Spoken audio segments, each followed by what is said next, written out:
Ici, on est sur l'aromatique Fab Lab, qui est la pépinière de l'association, mesure de sauvegarde de l'UNESCO pour la production de plants et la transmission des savoir-faire. Nous, donc, on est une association d'agriculteurs producteurs de plantes à parfum. À l'origine, l'objectif, c'était vraiment de permettre le renouvellement de la génération d'agriculteurs.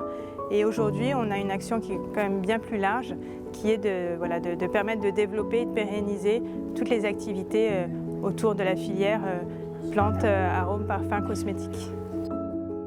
Un PTCE en une phrase, c'est un espace, un lieu matériel ou immatériel de coopération entre acteurs d'un même territoire qui se sentent appartenir à un même territoire et qui décident de se regrouper, de mutualiser, de coopérer ensemble, de créer des activités, des solutions en réponse à des besoins du territoire qui sont peu ou mal couverts ou qu'il faut redynamiser dans un objectif de relocalisation d'activités, de réappropriation de l'économie, des questions économiques et des questions de développement territorial par les acteurs mêmes du territoire.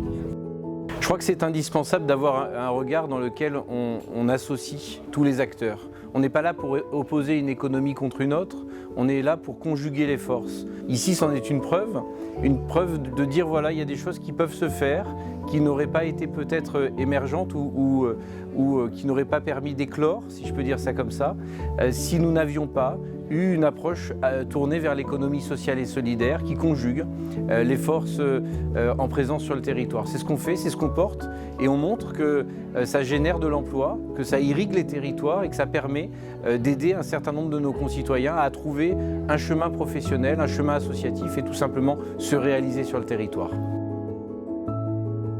Pour coopérer, il faut se mettre dans une logique d'inachevé permanent. C'est vraiment une philosophie de conduite de projet sur un territoire et il faut vraiment le voir comme un inachevé que tu espères permanent jusqu'à marquer le territoire, quoi. Et donc voilà, moi je définis ça comme un inachevé permanent. Le collectif, il est en fait une histoire de rencontre entre des hommes et des femmes d'un même territoire.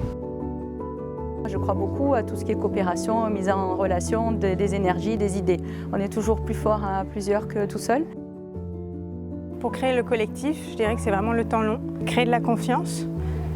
Pour créer du collectif, déjà, il faut partir d'une réalité, il faut partir d'intérêts communs. Jusque-là, je pense que si on a réussi à fédérer tous ces acteurs autour de nous, c'est que ça partait toujours d'un besoin commun et qui se traduisait, qui s'illustrait par un réel projet. Et je suis impatiente d'aller du coup à la prochaine visite apprenante.